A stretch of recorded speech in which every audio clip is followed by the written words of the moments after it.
देश में कितने ही टूरिस्ट स्पॉट, अभी राज्यवर्धन राठौर जी बता रहे थे, फिल्म की वजह से जाने जाते हैं। और हमारी भी कोशिश रहनी चाहिए आज भी, जैसे हर जगह पे जाएं तो लोग हमें कहेंगे भाई यहाँ ये फिल्म बनी थी, यहाँ वो फिल्म बनी थी। उसको मालूम भी नहीं होगा, उसका जन्म भी नहीं हुआ होगा, लेकिन वो बताएगा कि यहाँ फिल्म हुई थी, देवानंद साहब यहाँ आए थे, टिकना आए थे, वो बताएगा। भारत की अलग अलग तस्वीर को इतने खूबसूरत तरीके से देश के लोगों के सामने रखकर, और मैं मानता हूँ कि टूरिज्म को बढ़ाने में बहुत बड़ा रोल हमारी ये इंडस्ट्री कर सकती है, बहुत बड़ा रोल है। और इन दिनों हिंदुस्तान का टूरिज्म का ग्रोथ बहुत अच्छा है, लेकिन फिर भी दुनिया को ताजमहल से आगे बहुत ज्यादा जानकारी नहीं है जी। और ये कुल मिलाकर के हमारा जो स्वभाव, हमारा देश बेकार है, ये जो हमारा मूड बना हुआ है ना, उसी का रिफ्लेक्शन है ये। हमारे पास भी दुनिया को दिखाने के लिए बहुत कुछ है। ये जो आन बान शान से आंख मिलाकर के बात करने का जो मिजाज चाहिए, वो लाने में आप बहुत बड़ा रोल कर सकते हैं। और मैं मानता हूं कि हमने टूरिज्म को भी बढ़ावा, और टूरिज्म एक ऐसा क्षेत्र है जो गरीब से गरीब को रोजगार देता है। चाय वाला भी कमाता है,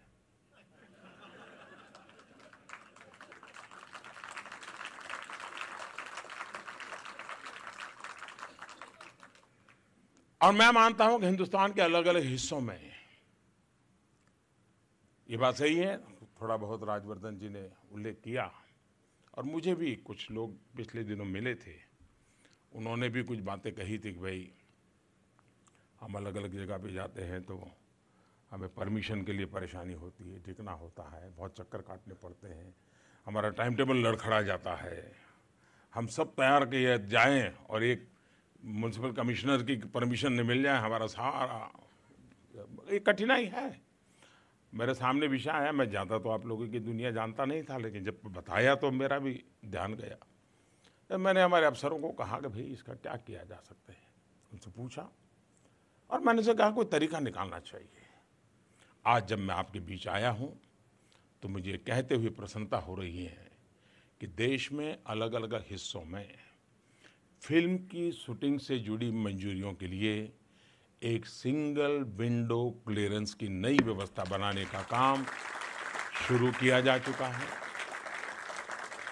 और इसके लिए एक विशेष पोर्टल बनाया जा रहा है जिसमें आपको सारी जानकारी देनी होगी। फिर एनएफडीसी के संबंधित अफसर इस काम के लिए नियुक्त किए जाएंगे, वो तय समय से इस प्रक्रिया को वहीं से कर करके आपको दे देंगे, यानी सरकार खुद इसकी चिंता करेगी।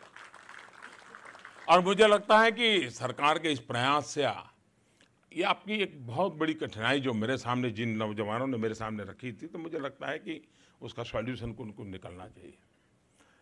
भविष्य में आपको शूटिंग की परमिशन के लिए मैं नहीं मानता हूँ कि ज़्यादा अलग अलग जगह पर 50 लोगों का आपको सलाम नहीं करनी पड़ेगी, और कभी कभी तो वो कहता होगा कि आपके जो हीरो हैं उससे हाथ मिलवा के फ़ोटो निकलवाओ तब मैं परमिशन निकलूँ, ऐसा भी होता होगा। आप बताते नहीं होंगे, लेकिन ऐसे सारे अनुभव आते होंगे आपको। और आपको भी लगता होगा ये सस्ता रास्ता है यार, ले चलो इसको। यानी ईज ऑफ डूइंग बिजनेस के साथ ही ईज ऑफ फिल्मिंग की सुविधा आपको मिले, उसके लिए सरकार जागरूक है, और मेरा भरपूर प्रयास रहेगा, आप विश्वास कीजिए। साथियों, भारतीय सिनेमा को और सशक्त करने के लिए, देश में सकारात्मकता के लिए एक व्यापक विमर्श तैयार करने के लिए सरकार पूरी शक्ति से आपके साथ है। मुझसे कुछ साथियों ने कुछ समय पहले जीएसटी को लेकर के चिंता जताई थी, यही राजभवन में मुझे मिले थे, तो उनका मेन यही चिंता थी कि साहब हम इतनी मेहनत कर रहे हैं लेकिन देखने वाला ही नहीं आएगा तो क्या करेंगे।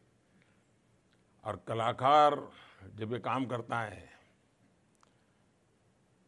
बॉक्स ऑफिस देखने वाला एक वर्ग होगा, जिसने पैसे डाले हैं, लेकिन बाकी जो क्रिएटिव नेचर का है वो चाहता है भाई जनता के दिलों में इसकी बात क्या हुई, उसके दिमाग में तो वही रहता है, कितने लोगों ने देखा, क्या अनुभव किया उसका, क्योंकि क्रिएटिव वर्ल्ड जो है उसकी तो उसको रुपये पैसे से ज़्यादा लेना देना नहीं होता है।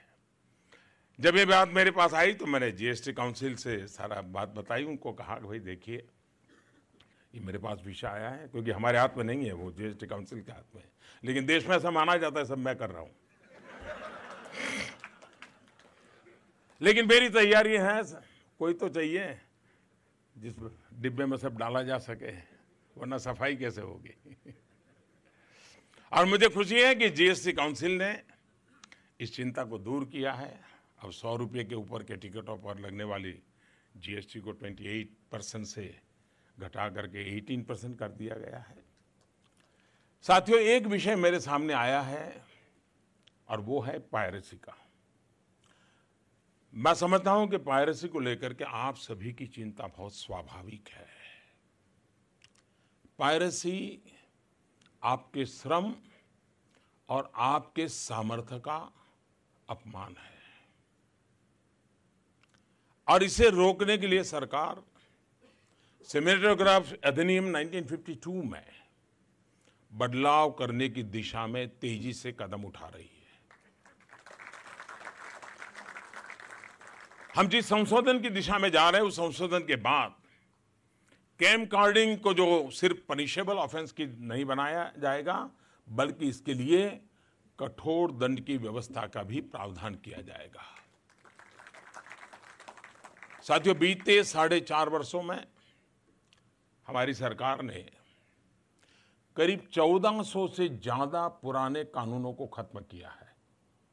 और आप हैरान होंगे, जब मैं 2013-14 में चुनाव प्रचार करता था, जब मेरी पार्टी ने बता दिया था कि मुझे प्रधानमंत्री का उम्मीदवार घोषित किया गया था, आमतौर पर सरकारों की पहचान क्या होती है, हर सरकार इस बात को लेकर के बाजार में जाती है, लोगों के पास जाती है, हमने ये कानून बनाया, हमने वो कानून बनाया। क्या हुआ वो बात की बात है, वो आप भी जानते हैं, मैं भी जानता हूँ, लेकिन हमने ये बनाया। तब मैंने कहा था कि कानून बनाने वाली सरकारों को देखा है, मैं एक ऐसी सरकार लेके आना चाहता हूँ जो कानूनों को खत्म करे। और मैंने ये कहा था मैं पर डे कानून खत्म करूँगा, ऐसा मैंने कहा था। और आपको शायद आप तक ये बातें पहुँची नहीं होगी, क्योंकि ऐसी बहुत अच्छी बातें होती है जो देश में उसका बड़ा महत्व नहीं होता है।